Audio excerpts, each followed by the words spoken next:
TV2 from TV1. Yes, I can hear you. Hello, hello. Welcome back to the World Touring Car Championship. We're here back at the Nordschleife, ready ahead of FP2. FP1 happened yesterday. It was rather eventful. We had two big crashes for Hugo and for Rob, and various punctures throughout the day. Weather was all right. It then has torrentially rained all night long, but it's currently clear. We do have a rather wet track.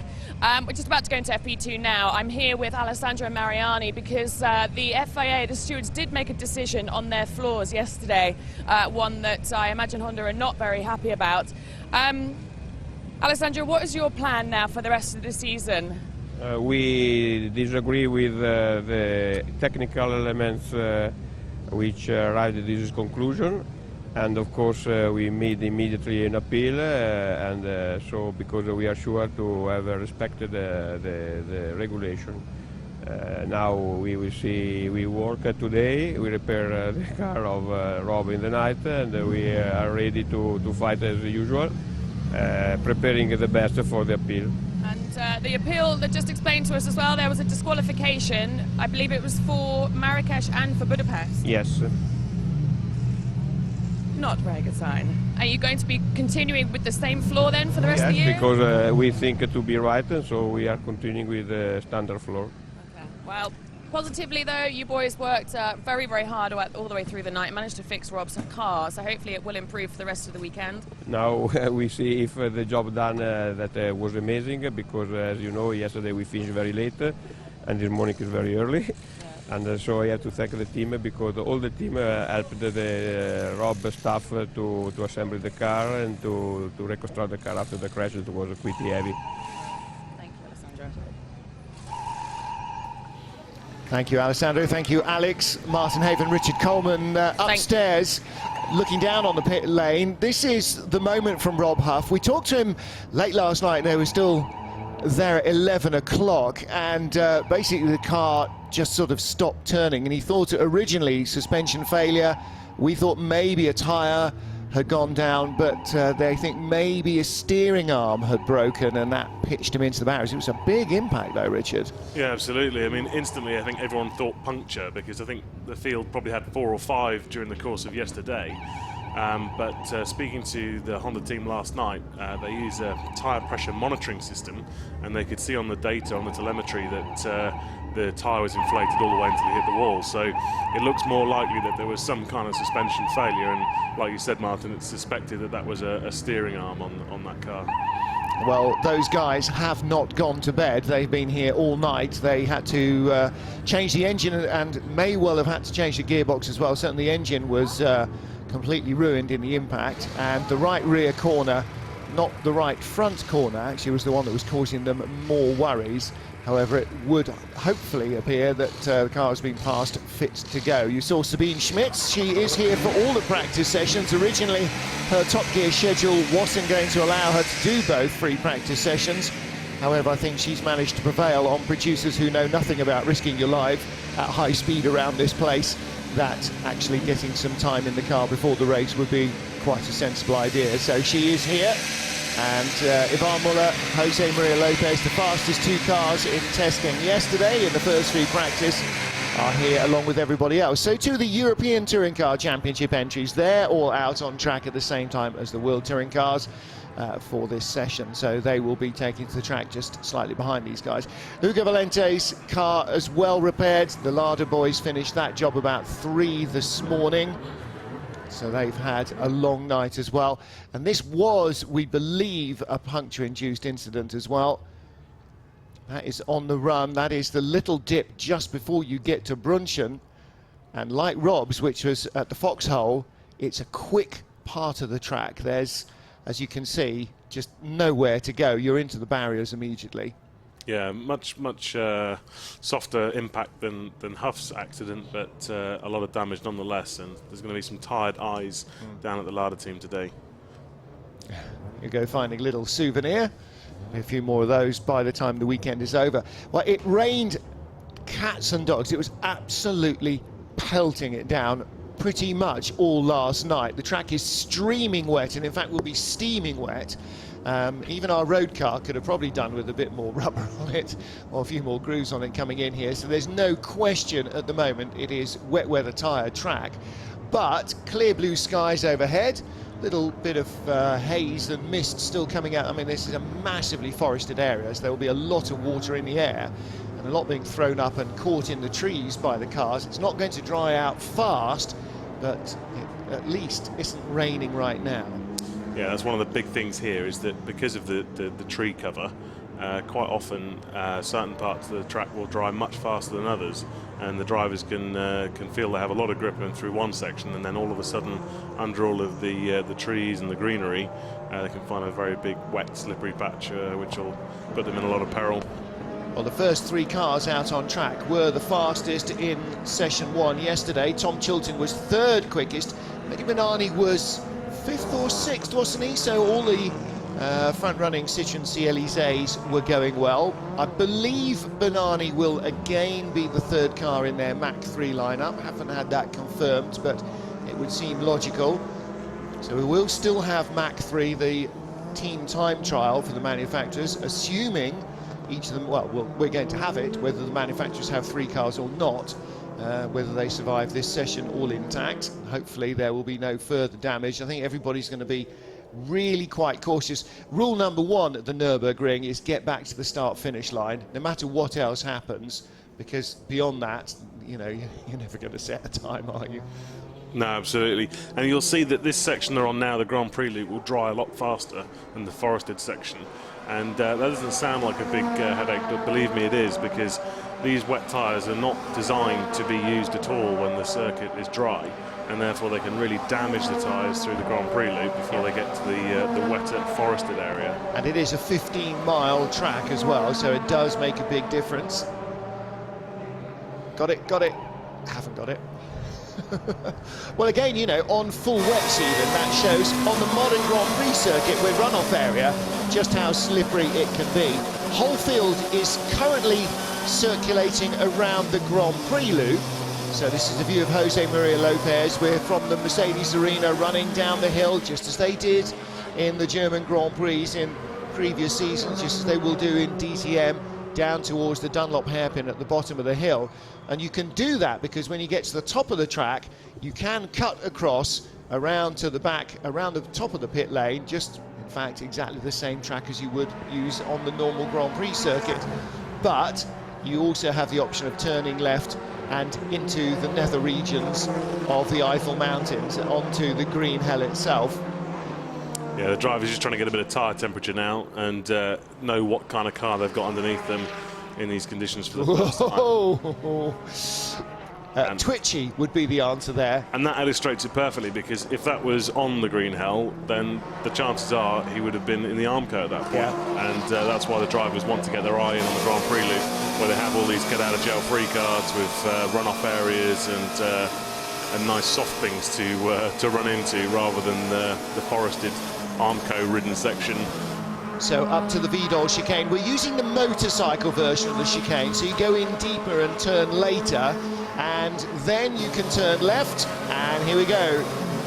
Turning left out onto the Grand Prix loop. So the first section of track we get to is the Hatzenbach, and this gives you a nice gentle introduction into the full Nordschleife, the northern loop. When they built the Nürburgring here back in 1920s, it was opened in 1927 for racing, starting construction in 1925. They built this enormous 15-16 mile track, plus a southern loop which was used for minor races and for motorcycle racing. So that was the Südschleife. This is the Nordschleife that we use now. And of course this was the legendary Grand Prix track.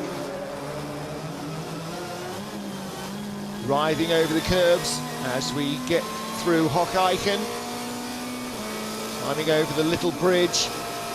The track itself is a sort of big lasso thrown around 3 villages that sit in the middle of it. Kittelbach to your right as you sweep around here. This is the Kittelbacher Höhe, and then onto one of the really fast sections early in the lap, Schwedenkreuz. This is very, very quick. They're motoring on here at 150, 160 miles an hour. And up towards a big stop at Arenberg. This is one of the very few gravel traps on the Nordschleife, and it is a big magnet for cars as well. You will see cars going off at Arenberg all the time. Very tricky under braking, it's bumpy, it's undulating, the camber sends the car all over the place. It's a major potential drama point. Coming up to the foxhole, this is where Rob crashed yesterday, just on the right-hand side, I think, there. And then starting the drop from here down towards Adenau, the village of Adenau. This is through the Adenau forest section. This is, again, fairly precipitous drop down to the bridge at Adenau. And again, the bridge goes over the main public road. You see there's a lot of sunlight around just where we are in the pit lane currently. Oh, there you go. I told you Arenberg was a magnet for cars, and immediately just driving his way out of the Grégoire de Moustier, and because the gravel is so sodden with water, and Sabine Schmitz has gone off there as well. So, ooh, and into the barriers in the All-Inkle car. She is having a really tough time with this Chevy Cruze. It's very different from everything that she knows about cars around here. She's been driving rear-wheel drive cars since she was a teenager. So she's got 25 years of experience in powerful rear drive cars, and these front-wheel drive cars are a very, very different. I mean, she knows the dangers at Arenberg, and yet it's still got her. She's not getting on with it now either, so I suspect she might have picked up some car damage. Yeah. And that is a long way. What is she? She is 5.5. She's now 6 kilometers into the lap. So that's 16 kilometers. No, that's not 16 kilometers, it's 16 miles. So she's about 20 kilometers from home. She's a very long way to go. And if it hasn't got a bent steering arm or a puncture, I'll be absolutely astonished. Jose Maria Lopez not looking like he's going quite as fast as you might expect there. I think with someone like Jose, he probably knows he's got the car underneath him, and he just doesn't want to risk it too much whilst... Well, the onboard view never looks particularly frantic, does it, with a racing driver who's in control, but you can hear that the car is actually using a lot of revs. Maybe it's just the speed of the track that makes it look like it's relatively slow from the camera. The other thing is, if you look when you next get the helicam, there's a lot of shadows across the track, and that's what we were talking about earlier. That's where all the damp and the rain and the water will stay, and the areas that are exposed to sunlight will burn off quite quickly. And that's what makes this already very challenging race circuit even more challenging. Well, he's out of timing sector 3, so he's in sector 4 at the moment, and that is the run all the way through the Carousel and Hohe Acht and Wippermann, Brunchen, Flansgarten.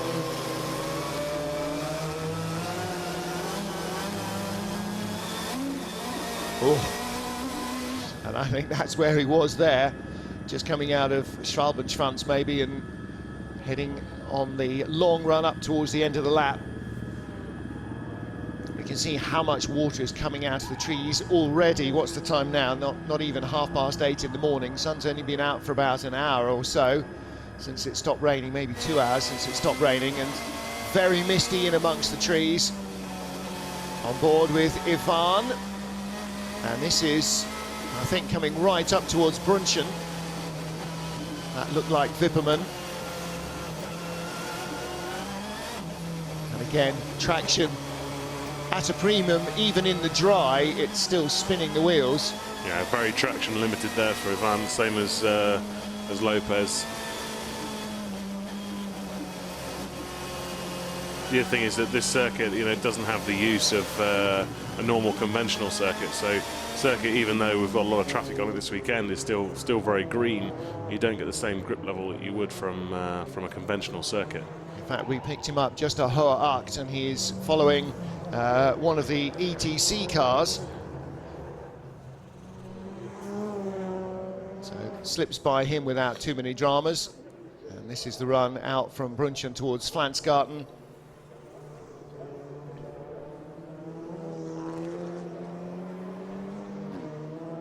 As you said, Richard, the possibility of throwing it into the scenery and just completely kiboshing the weekend is all too evident. And the one thing that Ivan can't afford to do is for the factory Citroën that crashes to be his. He can afford it to be Lopez's quite happily, thank you very much, but he really can't afford to drop any more points to the championship leader. Absolutely, and there's not that long to qualifying in terms of if it is a big one. If you'd had Huff's accident now or something similar, the chances are you wouldn't be out for qualifying. That's a very good point. They'll be out for qualifying this afternoon at I got a wrong piece of paper out. Yeah, 12:45 is where qualifying starts, so not an awful lot of time to play with. Was that Lopez coming out of the mini carousel, or is he? It might have been. Trying to figure out exactly where he is on the track from here.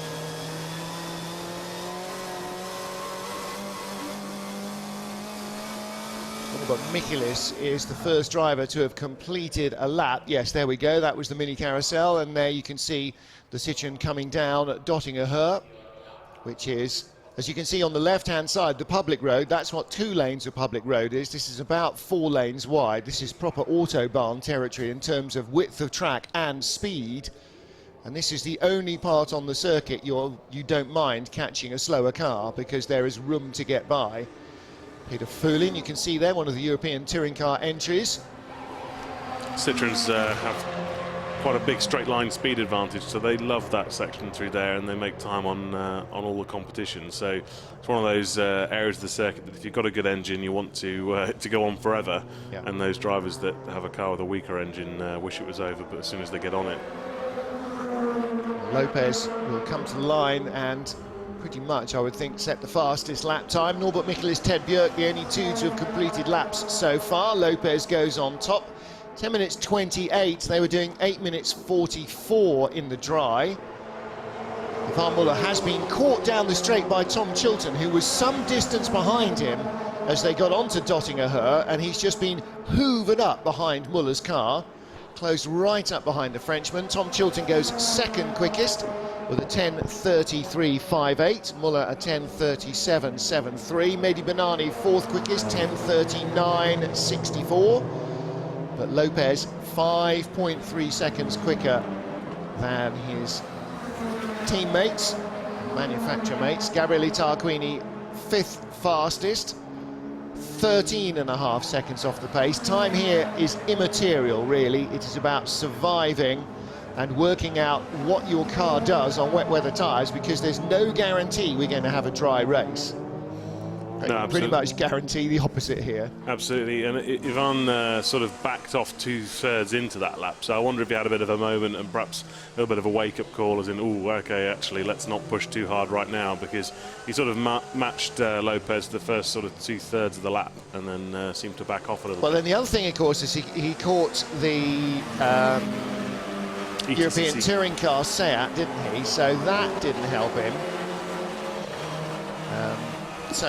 Yeah, It was Igor Stefanovski, in fact, he caught the Macedonian driver. All looking very quiet. It's not much to say, really, when you're on the Pratt perch. There's a long, long time in between cars visiting you as you come past. Also, an unusual feature of this circuit, because it's so long and so densely forested, that the teams actually can't communicate with the drivers the whole lap. It's only certain parts of this this huge 20-odd kilometre loop that the team can actually get radio contact. So it is much of a quieter pit wall than it would normally be. Nicky Katzberg on Dottinger Her.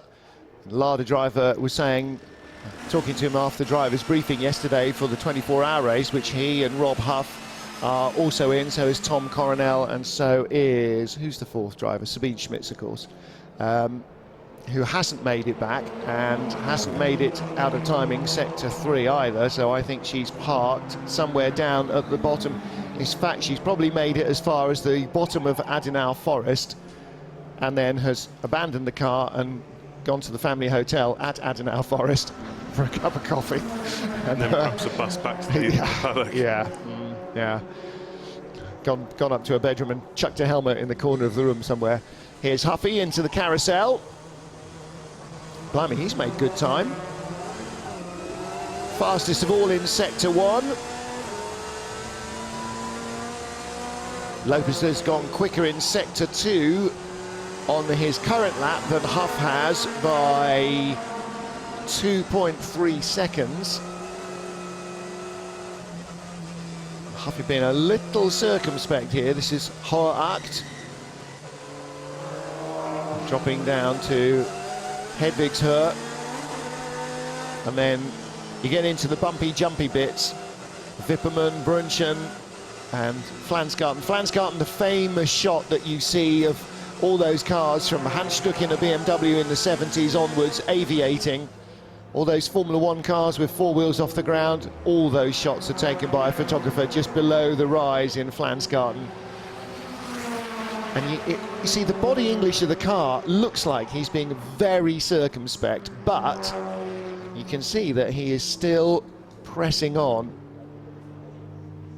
Yeah, the touring cars are very skitty at the best of times, and they're really not designed, or the design teams don't dial them in for the Nürburgring alone, or the Nordschleife, because they'd be too compromised on the other 11 circuits we go to. So, you know, this is a real challenge for the drivers, because the cars really aren't designed for circuits like this. It doesn't take much of a wake-up call to just, whoa, there you go, to just suggest to the driver that there's not as much grip as he hoped there was. And that may be the least damaging off-road I think I've ever seen on the drop down from Brunchen. In the dry, he'd been going fully 40 or 50 miles an hour faster, and to miss the barriers there would have been properly in the lap of the gods. Yeah, absolutely. Like you said, it doesn't look like he's pushing particularly, but it feels like he is inside, I'm sure. Yeah. See again, huge campgrounds around. Oh, did he just get pushed offline by the curb there? Tiniest little nudge. The curbs here are properly old-fashioned high. Straighten it up, straighten it up. Oh dear. Wastegate chattering there, I should have thought. Lopez, Chilton, Katzberg went third quickest, incidentally, in the Lada. That's the top 3. Coronel fourth. Ivan Muller fifth. Mehdi Benani in 6th. And only Lopez and Katzberg went on for a second consecutive lap. Chilton, Coronel and Muller have retired to the pit lane. So too has Mehdi Benani. So too has Grégoire de Moustier. Caught up briefly with Volvo after FP1. We heard Ted Björk's car, didn't we? Or was it? No, Fredrik Ekblom's was chugging around very slowly, and they were saying, couldn't tell me exactly what it was, but it was an exact replica of the last time they had an engine problem. I said, it didn't sound like it had blown off a turbo pipe or even blown a turbo. It sounded like it had dropped a valve or something. He said, I can't tell you. Not trying at all there, Hugo, was it? Really struggling for traction. Yeah. And that's the issue, isn't it? It's, as you said, there are so many different traction levels, and you can't tell by looking at it exactly why. Here's Citroen's rally experience coming into bear. The interchangeability of parts on the car is just remarkable. The uprights there, they can unbolt the front track control arms and just swing the whole hub on the upright out of the way, like the sort of opening suicide doors. They flap it out of the way, and then you've got access to the transmission, the engine and everything. I mean, the serviceability of the car is quite remarkable.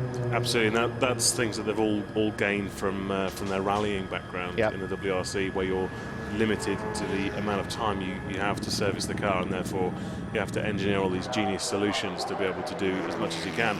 And they've obviously transferred that over to a World Touring car, because it all helps. The quicker you can make a change, the less you've got the car down in the pit lane, and the more you're learning actually out on the circuit. And it doesn't compromise the design of the car or the dynamics of the car. It just adds to the serviceability of it. And if you can change an upright quickly, then why can't you? Why wouldn't you? Lopez continues out on track. You saw Hugo Valente working hard, still on his first flying lap. And Pachito with faster Sector 2 and Sector 3 than anybody else. Norbert Michelis now with the fastest first sector by 1.7 seconds over the previous best, which was Rob Huff. There's also not much standing water actually out on the circuit now, and with this block wet, it's very easy to get too much temperature in the wrong part of the tyre, and I think that's why they're actually all getting quite ginger at the moment. Getting by Andreas Rinker's Peugeot 207. Got a couple of newcomers in the European touring car field as well while we're talking about it. Sebastian Loeb Racing, who of course are running 3 C-Elysées for Mehdi Benani, Tom Chilton and Gregoire de Moustier in World Touring cars, are also debuting Peugeot 308 Racing Cup machinery here with Teddy Clairet, who I have to believe is the son of Yann Clairet, long-time French Super Tourism and touring car driver and GT driver, and David Pouget. Now I don't know him at all, but another French driver, another French car and another French team, Sebastian Loeb Racing running those cars. I think Pouget was the driver that won the Peugeot Cup last year. Could well be, that would make a lot of sense. And if Teddy Clairet is anything like his dad, then he'll be a fairly decent peddler as well. See how much sun there is streaming through the trees as they come down Dottinger. But again, not a patch of dry track to be seen. No, but you can see there's not much spray, and there's not that much water to cool the tyre.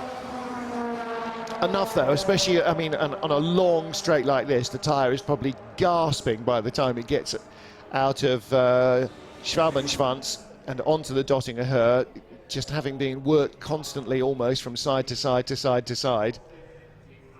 Lots of scrabbling for grip. I mean, all that wheel spin, and every time the car goes light, you know, that just puts another few degrees of temperature into the carcass, and tyres are probably desperate for some respite. That's the final section. Tiergarten with your sort of double left-right sweeps. Tom Chilton in front of him has just done a quick out lap at the Grand Prix loop. So as he comes across the line, he'll be starting a flying lap out onto the Nordschleife. This is Nicky Katzberg coming towards us. Lopez lap, by the way, a 10:18.62. He's now 15 seconds quicker than anybody else, but then he is the only driver to have finished a second flying lap. I thought it was Katzberg. And now Tarquini's not far behind him, or was that Tarquini's ahead of that was Tarquini. Yes, he is. Nicky is a couple of minutes behind him on the road. So Tarquini, one flying lap in the books to go 7th fastest, and this is green all the way along. Last sector he was 4.9 seconds quicker than his previous best, and comes across the line second fastest, 12.1 behind Lopez.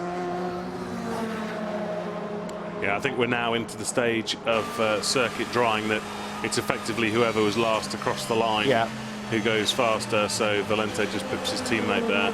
Yep. Valente finished his lap a few seconds afterwards, and 10.7 seconds off the pace, so he's done a 10:29.3, Tarquini a 10:30.7. And meanwhile, Nicky Katzberg exits the mini carousel. That's the second element of Schwalben's Or was that the full carousel? I think that was the full carousel, actually. This is up to Hoa Ut, so he's still a third of the lap left to go. And this is all the quickie, tricky stuff. No, that was the Schwalben's. So here we come on Dottinger. So many of these flipping corners look exactly the same. Red and white curbs, lots of trees. Very difficult to find landmarks. I'm going to plead the fifth on all of these. Especially when you're looking at some of the less recognisable sections of the track, it's just a stab in the dark. Sort of sometimes begin to get a feel. By the end of the 24-hour race, we'll be a lot better at this, but Fredrik Ekblom is shown only as having done an outlap, or outlaps. Ted Björk is on the Nordschleife in his Volvo for the first time. Ekblom isn't. John Philippi doing his first lap. And I'm getting a lot of smoke from the gearbox inside, same as in Manjapur. And the exhaust temperature is 975. Ew. In fact, you're getting a lot of smoke from the gearbox outside the car as well. I think it might be time for Nicky to come in through the back door into the paddock, because you don't want to be going spreading transmission. First of all, you don't want to be sitting in the car breathing in transmission oil. There are few smells more repugnant than burnt transmission oil. There's never any question of what it is when you smell transmission oil. It's just the most vile thing. So you don't want to be sitting in the car for another 10 or 15 minutes breathing it in, and secondly, you don't want to be spreading it all over the track. Plus, you don't want to run out of gearbox oil either, and with a 20-odd kilometre loop that is the Nordschleife, it's be very easy to do that. So, and in fact, in has come Gabriele Tarquini and Ugo Valant, and I think into the pit lane also will come the third car of Nicky Katzberg. He hasn't yet, but he will. His teammates are coming. Ferenc Fitcher has come in as well. That's interesting. I can see him going down the pit road, and yet our timing screen shows him as not having completed the Grand Prix loop, but having set times in sectors 1 and 2. No, in sector 1 and 3 and 4. So something awry with his timing. Fellow Hungarian Norby exits the mini carousel. Still didn't quite find out yesterday from him, didn't see him to find out what the fire was all about. Clearly it didn't damage the car much, because luckily they had plenty of people on hand to sort out Rob's car. It's never good when it's 11 o'clock at night and you can hear hammering from inside a team awning. That was almost a porter power moment, straightening the car up. And Rob, well, the team are going to plead force majeure because it wasn't an engine failure, it was destruction of the engine in the accident that meant they had to change an engine, so hopefully there shouldn't be a penalty involved. The other thing was they had some shell damage. The roll cage was actually okay, but the car shell itself had a few tweaks and actually a puncture wound in it. And they obviously needed to persuade the FIA that the car was safe, which by the looks of it, they assume they have done. Yeah. But I think that was a big concern to them last night. A big concern to Rob and to the team as well, because this is not one of the places you can get away with a car that may be about 75% healthy. This is where you need the car to be 175% healthy.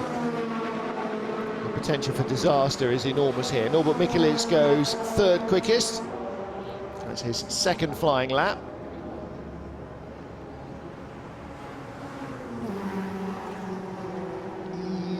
And that is Teddy Claret. And that, you will note from the gravel trap, you're already aware of that. That is down at Arenberg. And again, that's the same deal. He's on the brakes, he's got it all under control, and then there's that little dip away underneath, and suddenly you've got no grip at all, and the thing just rotates. And that happens so many times around a lap here. The track goes away from you, or drops away, or just rolls you out towards the undergrowth. He appears to be shaving one, and actually, I'm going to say it's a disposable razor of a French manufacturer. You can fill in the gaps yourself. The man who invented the ballpoint pen. I know that was Laszlo Biro, wasn't it? Either way, other razors are. Who was a Hungarian? I think Laszlo Biro, possibly. Anyway, great helicopter shot showing where water goes to when it has finished coming down out of the clouds and the sun then comes out. It's the circle of life, friends. It comes down and the sun heats it back up and it goes back up again. And in the intermediate stages, there's a little bit of temperature inversion going on. It becomes sort of misty cloud over the trees. And the trees will be giving off this water, if the sun stays out, at least all day long. You can just see just how much the canopy of those trees there cover the circuit as well when you're out into the sunlight in this section. This is what changes the grip level constantly for the drivers at the moment. It's very, very challenging on a circuit like this. And even there, where we could see Mehdi Banani going through an area that's been in really bright sunshine for the last hour or so, it is still nice and wet. You would not want to slick out. No, not at all, but it's probably not quite enough standing water to keep the wets cool, so I imagine the drivers have got all kinds of challenges to deal with in that sense right now. Well, see, now that makes it a lottery here, where you're trying to find a setup in free practice or trying to work yourself into a groove where you've got an idea of where the grip might or might not be.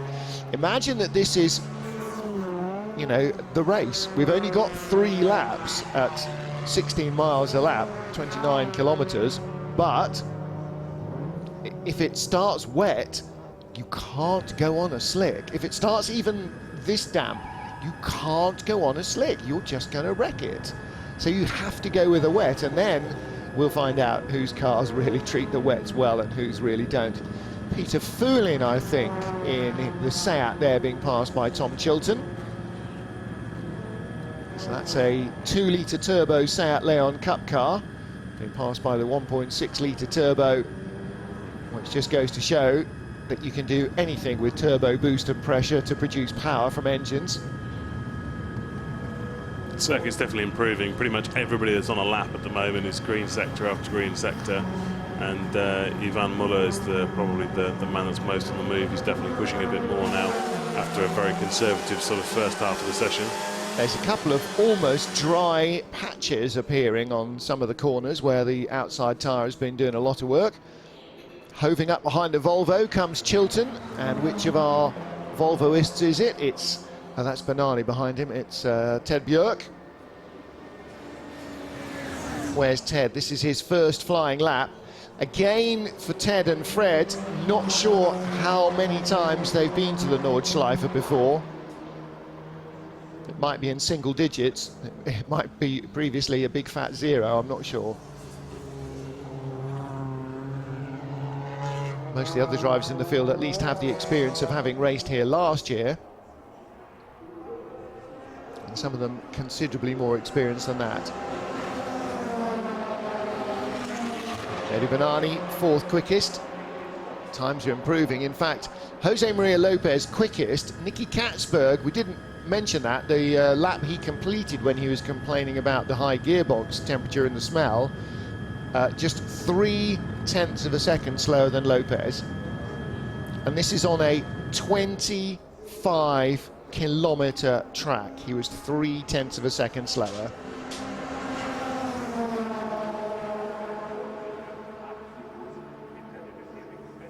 Ivan Muller currently 9th fastest, but with 2 purple sectors and a personal best. Coronel going purple as well in sector 3. Sector 3. Sector 1 is basically the Grand Prix loop up to the chicane. Sector 2 takes you out to Arenberg. Sector 3 takes you to the scene of Niki Lauda's crash in 1976, just before Bergwerk. In fact, it's just before the left-hander approaching Bergwerk. Thiago Montero languishing down in 10th place on his first lap, but again this is green all the way along, and at that stage would appear to be 17 seconds quicker than his previous lap, which is how much drier it is now. Yeah, I think pretty much most of the top drivers now, as they cross the line, will go faster now by quite a bit because of the circuit being so much more dry. Purple sectors all over the place. Rob Huff purple in sector 1, Ivan Muller purple in sector 2, Tom Coronel currently fastest of all in sector 3. Muller with a couple of purple sectors on his lap, but Coronel has gone quicker. Well, Fredrik Ekblom, the man with all the problems in the Volvo, has raced here, Alex tells us, 4 times at least, and 1 in 2008. So that must have been in either a VLN race, one of the sprint races here, one of the 4-hour Enduros, or in the 24-hour race, not sure which. Unfortunately, his car doesn't appear to want to do very much in terms of keeping going. Thiago Montero crossed the line with a quicker lap in 6th position, so he stayed 6th, didn't come up the order. Ivan Muller will do, though, unless he really throws it away here. This could put him up into the top 3.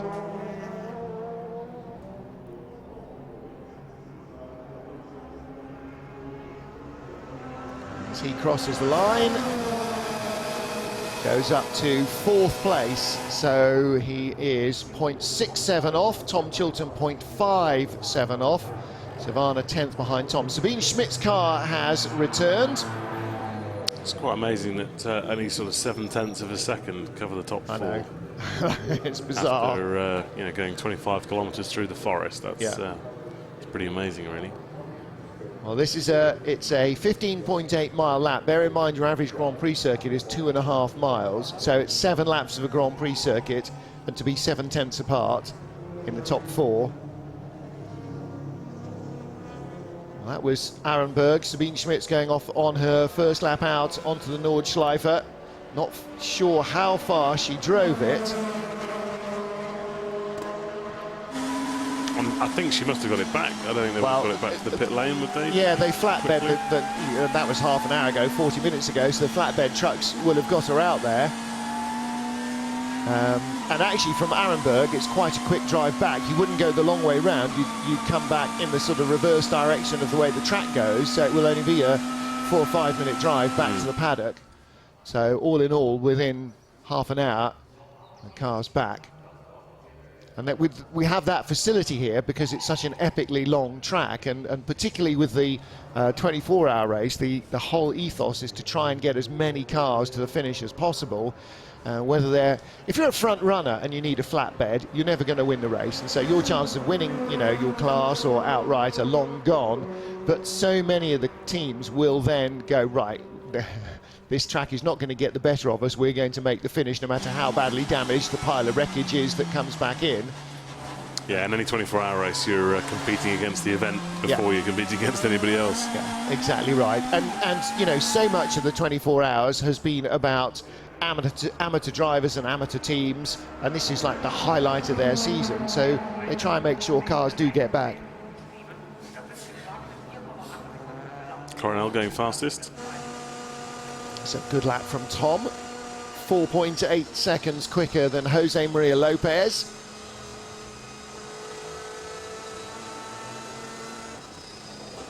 See there, you can see how much not standing water, but how damp it is underneath the trees. It was more or less dry on when we first joined Rob's on board, and you can see you just get straight onto all that slippery tarmac underneath all the trees.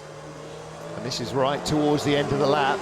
So the final few corners after you come off Dottinger where the car has been on the limiter, picking up fractions of a mile an hour across that whole length of that straight, and then you get into the really twisty stuff that's, you know, the final sting in the tail, if you like. So easy to get it wrong and go off there. Huffy goes past Ferenc Fitzia. So is Rob coming into the pits now, or is he just going to keep going? Well, the All-Inkle boys, Dominic Greiner and the team will set to. They're going to need to replace the upright, the suspension, the floor, the splitter. And unfortunately for Sabine, very little track time at all in this car. Marco Calovolo in the background there, the tall figure of the Italian engineer who's looking after the car this weekend. So I wonder if he's going to get back to British Touring Cars for Sunday, because he's also helping to engineer a couple of cars in the British Touring Car Championship race on Saturday here, of course. So that's a possibility. I don't think British Touring Cars are out this weekend. Are they not? No, they're next not weekend. they're not racing Bank Holiday Monday? No, I'm pretty sure it's me. Park next weekend. So Tom Coronel, fastest man of all. And he has continued back out onto the Nordschleife for a third consecutive lap. I'll tell you what, if he ended up on top in qualifying, he'd be a very happy man. However, I think it will need a little bit of track going wet to dry or something else to really be able to screw the lid down on the Citroens here. Yeah, absolutely agree. Citroen look very strong in the dry. It's it just shows you how much that car's moving around actually to these slow-mo shots. Even on a fast, well put together lap, the car's moving around a great deal. It's the other thing we should talk about is the fact that the Honda team's been effectively disqualified from the last two events, and that's going to be a big headache, and it's not going to be something that's solved soon. So the Honda team have appealed, but that's a very long drawn-out process. That will go to the International Court of Appeal, and it'll probably be a couple of months before we actually get an answer on whether the court finds in Honda's favour or the favour of the stewards. And we heard from Alessandro Mariani saying, are you going to race the car as it is? He said, yes, because we believe that the car is legal within the letter of the law. We've designed the car, they've designed the car to work with a series of flat floors which have different weights, because they have read the regulations which says that a floor must have certain dimensions and a certain thickness, but there's nothing that says you can't put weight in the floor. Now, that might be an oversight, but it doesn't matter if it's an oversight. If the rules don't specifically ban it, then you can do it. And it may not be Honda who are the only people who have had floors of different weights, because if one engineer sees an avenue for possible development, it's unlikely that he's the only genius on the planet that will ever spot that. What will happen now is that there'll be a hearing in Paris in front of an independent panel, which is made up of very high-level lawyers, sometimes even Queen's Counsel. Both sides will put in a written submission, and then there'll be a hearing. The court's completely independent and can sometimes find in favour of either party. And Honda obviously think this is the best course of action. They must feel they're on firm ground to do that, and they must feel that they're on firm ground to continue to race with that component this weekend. But like I said, it's a long drawn-out process, and we're going to be some weeks, maybe even months away from getting a resolution on that. Ivan Muller holds the clutch and brake lever. You saw him selecting the gear with the gear shifter, and then setting the traction control, or the launch control. Traction control's not allowed, obviously. Launch control setting on the steering wheel, then flooring the throttle and releasing everything and allowing the car to do its best away from a very wet practice start box. This is again up at Arenberg. That's as distinctive a corner as you can find here that's not called Carousel, because of the gravel trap. That is it's as easy a spot as you get. That's a real open goal. Mladen Lalazic kind of almost had that, and then didn't put on enough steering lock, so I think he's sort of stranded there. But there are snatch vehicles down there, so they'll have him withdrawn from there very quickly indeed.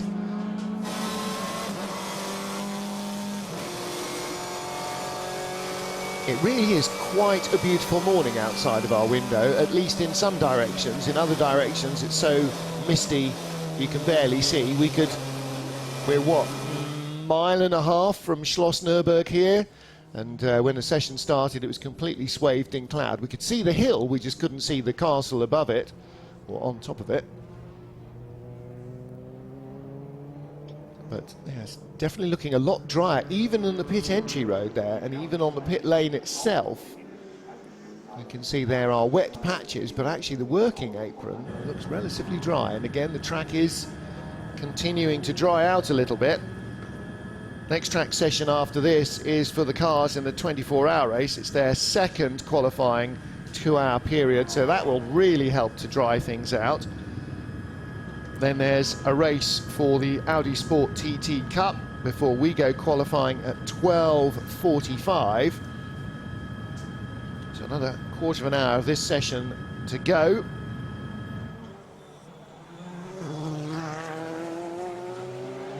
It's not often you get an hour's uninterrupted running in World Touring cars.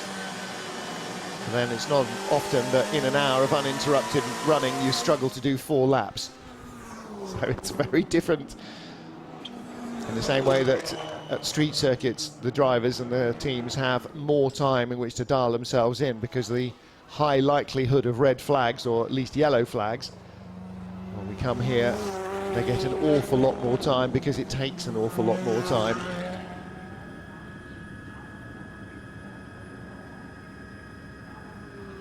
Green wing there of John Phillippe's Chevrolet. He's currently 14th. This is his second flying lap.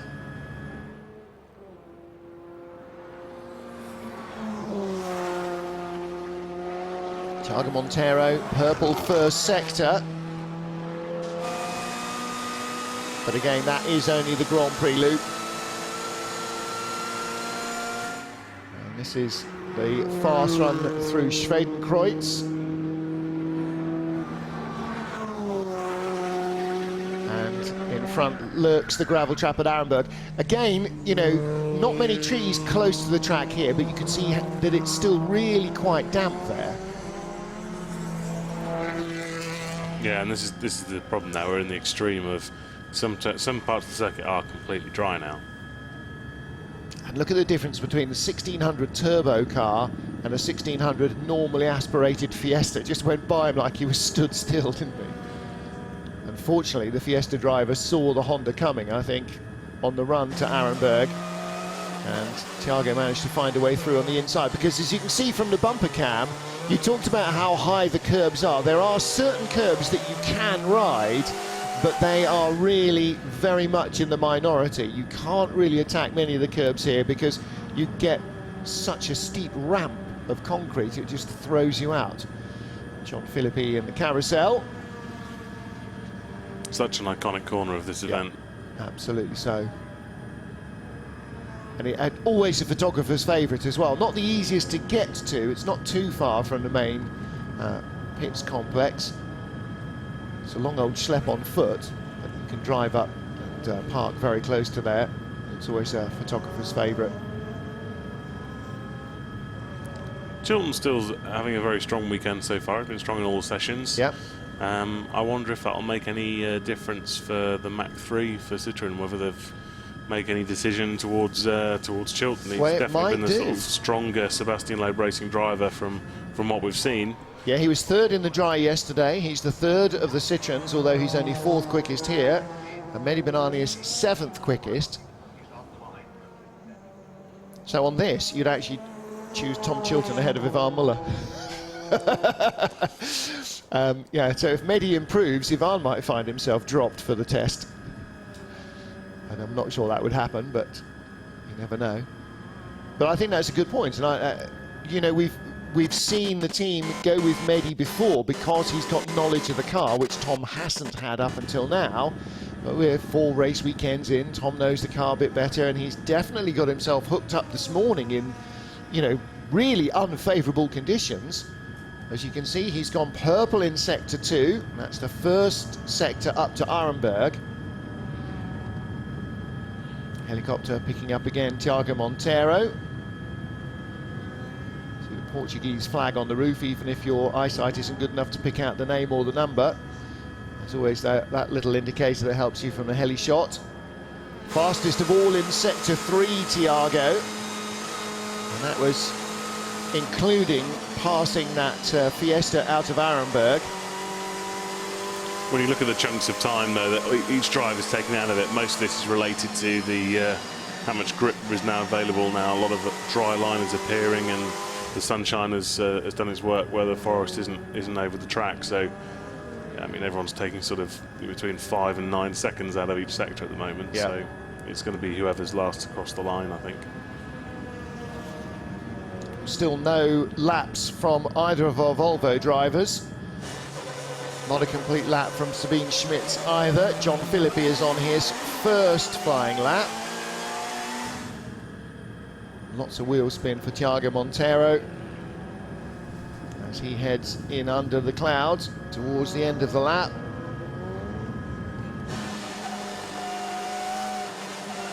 The heli pilot is going to be forced to do what heli pilots love to do most, which is go lower. Some bizarre thing about helicopters. The lower and faster they can fly, the more they like it.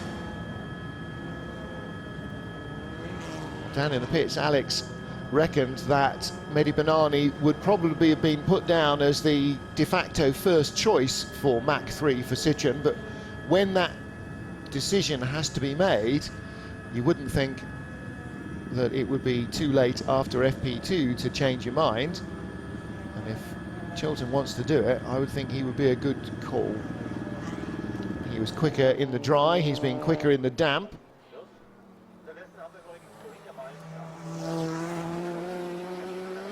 And still parts of this circuit, the drivers are very, very, very ginger. Yeah.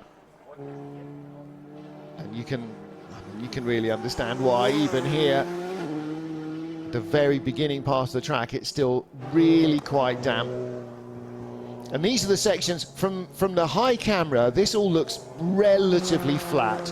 It absolutely is not. The thing is bucking underneath you, and sometimes even between apex of a left and a right, the track will dip and then rise again up to the second apex, and so you get this compression and bump in the suspension that just makes the car so difficult to handle.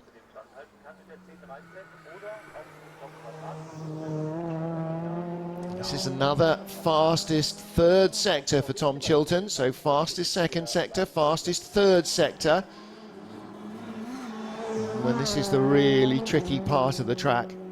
This is what draws so much of the crowd. This section, when you've come from the carousel down towards Flansgarten, wherever you are stood at the trackside here, cars come into view fast and out of shape, continue past you fast and out of shape, and leave fast and out of shape. There's nowhere there that's settling at all. And even were they able to camp here, not sure too many people would bother stopping on Dottinger Hurt.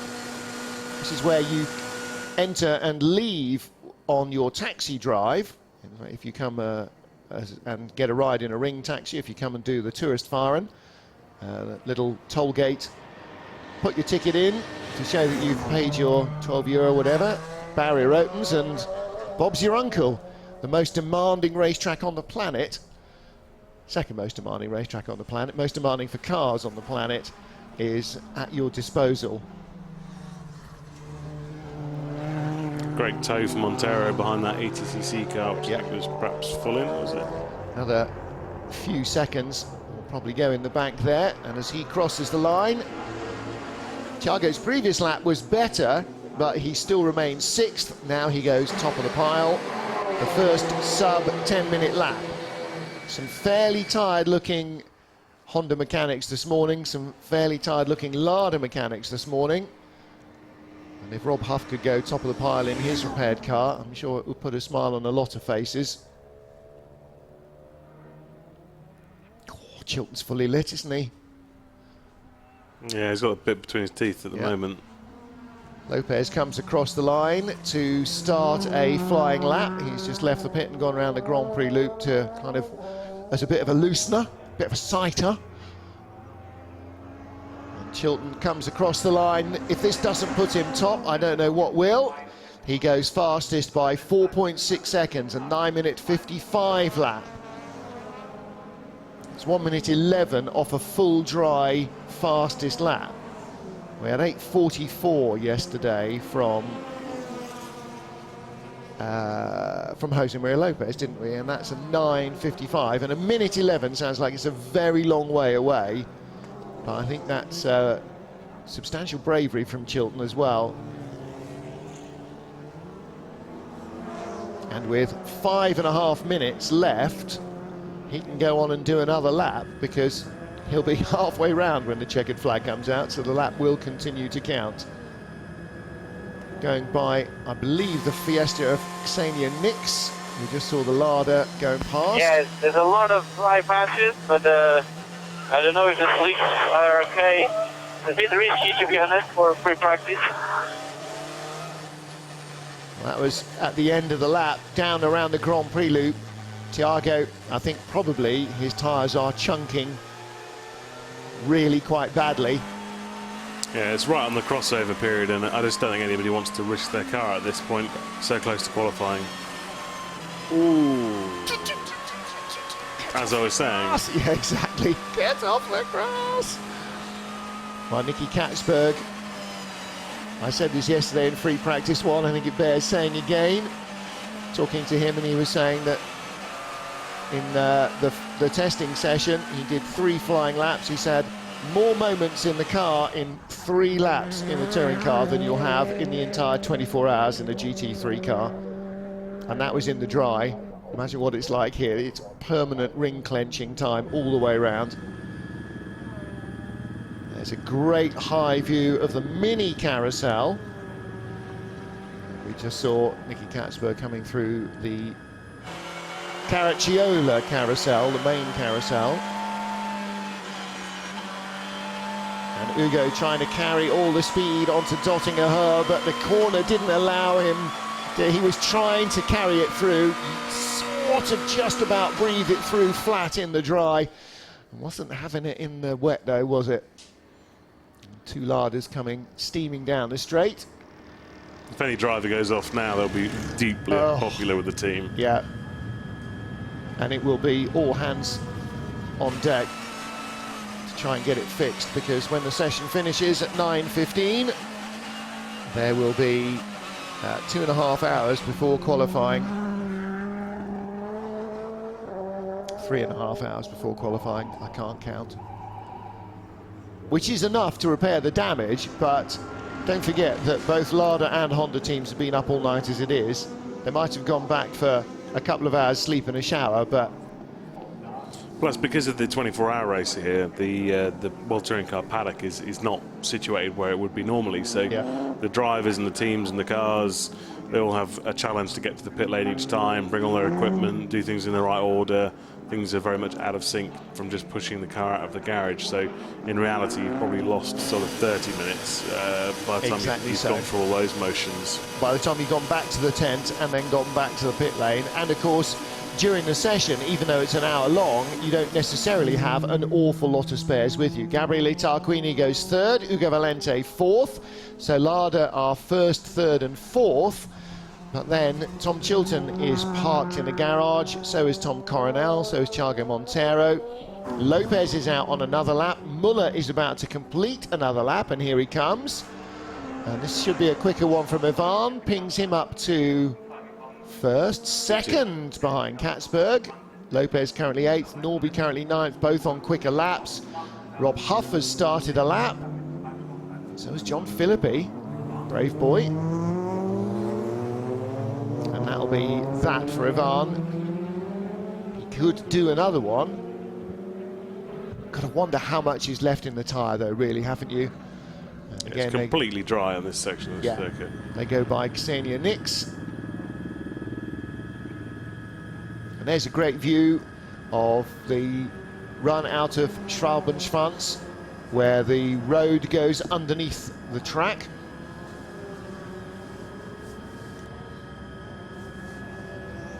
Took 2 years to construct this full facility at the Nürburgring back in the 1920s. Over 3,000 men employed on it. But when you look at the size of the place, you think, hang on a minute, to build this in the modern era with 3,000 men would take more than 2 years. How on earth did they do it in the 1920s? With no major earth-moving equipment, or, I mean, not like we understand it today. No, it's an amazing feat. Oh, and that is down at Arenberg, and Huff has gone off, and he's gone a long way off. So it was the right front corner the last time, it's the left front corner this time. Or has he in fact got that far? Is that on the Grand Prix circuit? That's on the Grand Prix circuit. Yeah, that's at turn 1. Right, so what happened there? Oh, man. I'm sorry, guys. I'm in the barrier at turn 1. Good spot. Dear, oh dear. Well, that's the end of Huff's session, and with 30 seconds remaining, anybody wanting to start a lap now will find it ruined. Watch the wheels stop, stop, stop. Cadence braking, grass, AstroTurf just adds to the lack of friction, and in fact the car feels like it's picking up speed again there because the momentum is still with it. Watch his leg on the brake, off the brake, cadence braking, trying to get maximum retardation without it, locking, hands off the wheel when he knows he's going in. I was thinking about that this morning actually, bizarrely, about Gerhard Berger having a huge shunt at Tamburello, and at the last moment in the Ferrari having the presence of mind to pull his knees up and pull his hands up and tuck himself into a ball, even though the car was going flat out into the wall. Quite often, scary place to be. These cars hit the wall with such sort of a violent force that it can snatch the wheel out of your hand. Yeah. It's very, very easy to sprain your wrist or even break your thumbs, give yourself an avulsive fracture or something like that. So it's most pro drivers, when they know they're actually going to hit the wall at the last minute, will let go of the wheel. Yeah, but it's taking your feet off the pedals. It's surrendering every last vestige of speed removal. That's the thing. More than tucking your hands into a ball, it's pulling your feet up and getting your feet and ankles out of the way. That's the thing, I think, that's just, you know, the ultimate in, right, okay, my fate is whatever it is. You see the marks on the grass there where Huffy went straight on earlier. Lopez avoids the same fate. And there's the jump at Brunchen.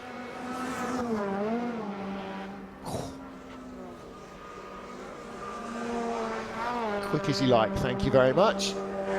And again here, really undulating. They built a roller coaster around the main pit area a few years ago, but it can't possibly even hope to compete with this place as a roller coaster. Norby comes towards us. Currently, Norby is only 11th. His best lap was a 10-minute 20.8.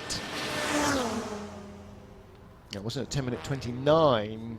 10-minute 20.2 rather. So he's on a quicker lap as well. And I wouldn't mind betting that Lopez finishes this session on top. Personal best in Sector 1, purple Sector 2, purple Sector 3, purple Sector 4 from Jose Maria Lopez. Even coming around the Grand Prix loop, somebody's run a little bit wide and twonked to the curbs there, the cones. Norbert Michaelis comes across the line, goes fastest. He's the first man to take the checkered flag. Montero, Bernani, Fischer. In fact, they've all taken the checkered flag, so Norby's the first we've seen.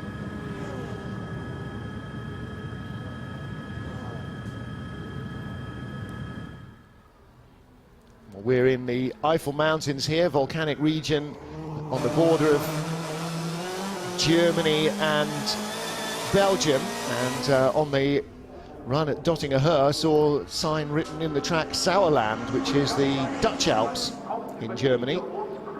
Winterberg, the bobsleigh track, is in the Sauerland. It's another slightly mountainous region, a little bit to the north and west of us here.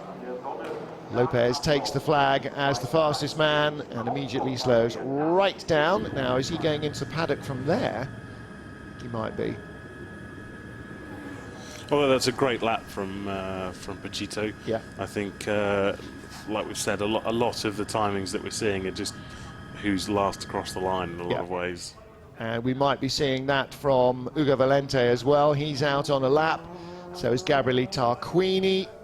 So is Nicky Katzberg, Muller and Chilton. Then they can't be, can they? I suppose they could still be. They're all shown as being on out laps.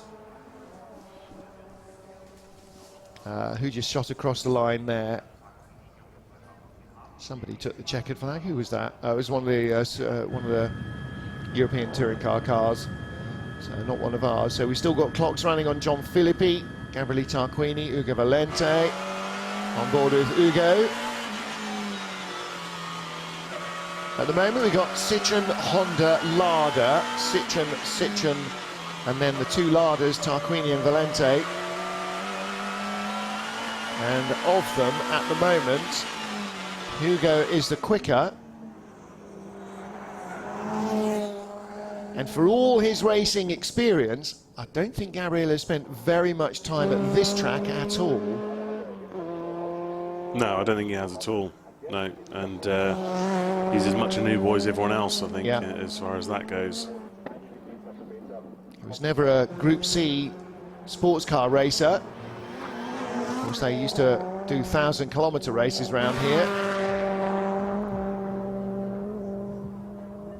If you've ever seen a video, as it was in those days, called In-Car 956, it was a lap of all the major circuits doing exactly what it says on the tin. Derek Bell predominantly doing the laps, and Bell's lap around the Nordschleife is notable for him being blown by at one stage. Bell on his way to set the second fastest lap ever of the Nordschleife in his Rothmans 956 as Stefan Beloff goes by him somewhere or other, Kesselchen I think, or on the run up towards the carousel anyway, somewhere. Beloff on his way to set the fastest ever lap of the Nordschleife. So there's quite a good bit of onboard action. Valente definitely with the quicker of the laps at the moment. And Tarquini will follow him across the line, so he might get the slight advantage. Jose Maria Lopez, Norbert Mikulit's fastest. Katzberg, Muller and Chilton, that can't be on laps. So they had just been in the pit lane and left the pit lane to head back to the paddock, I think. Again, you come off that long, fast, flat section, and immediately the first little left-right there, the road drops away under you and just reminds you exactly where you are again.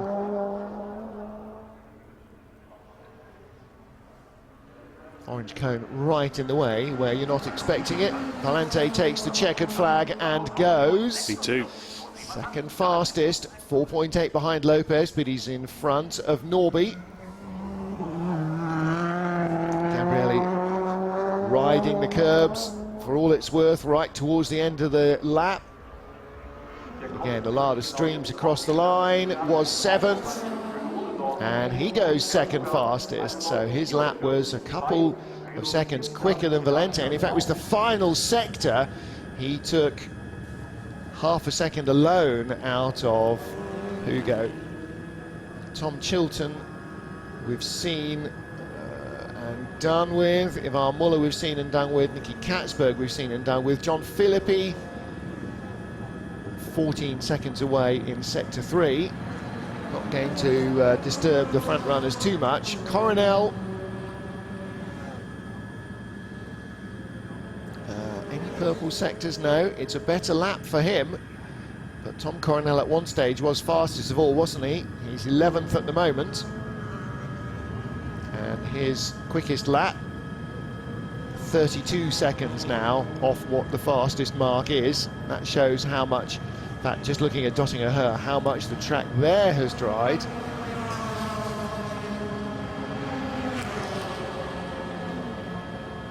Frederick Ekblom comes across the line and looks as though he's completed a lap. Strange session for Volvo, isn't it? Very strange for Volvo.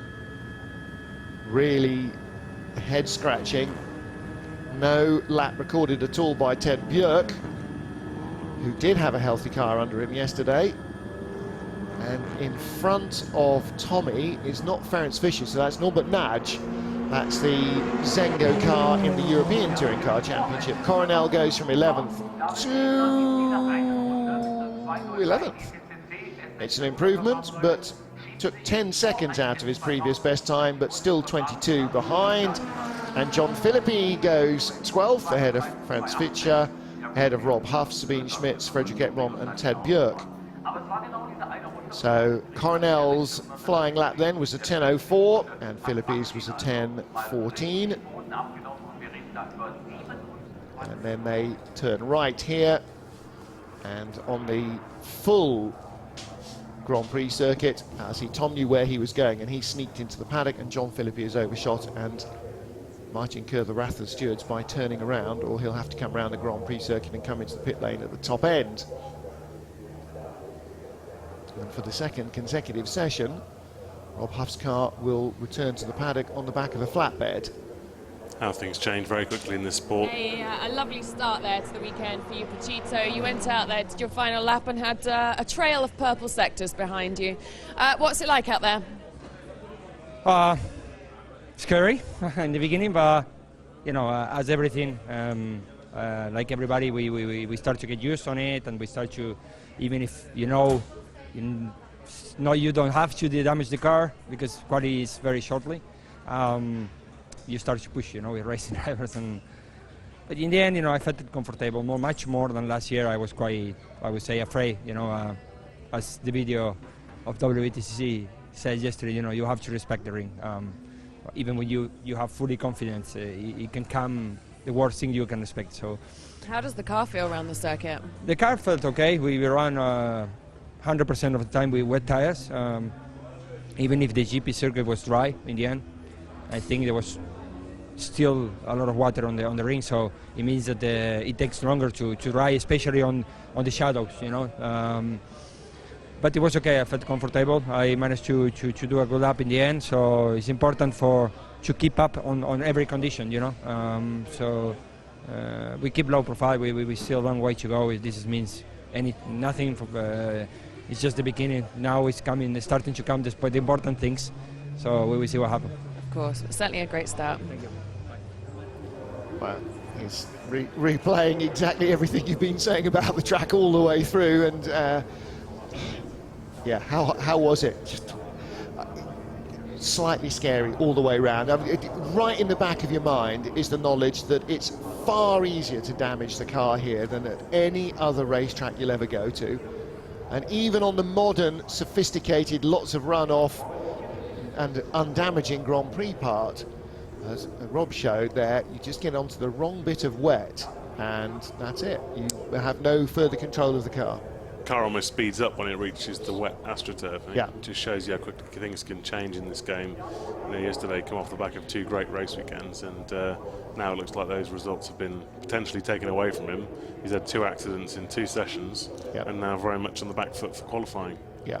And Jose Maria Lopez continues to show exactly why he is a double world champion, fastest in tricky conditions here. Gabriele Tarquini, Ugo Valente, Norbert Mikulits, Nicky Katzberg, Ivan Muller rounding out the top 6. Tom Chilton, the third of our Citroën drivers. So will he go for the first time in Mach 3? We'll find out a little bit later. I'm going to have to go and ask some questions at Volvo. I think they've got plenty of questions and not very many answers there after what's a fairly disappointing session by anybody's standards. Sabine Schmitz will be very disappointed so far with her World Touring Car weekend as well.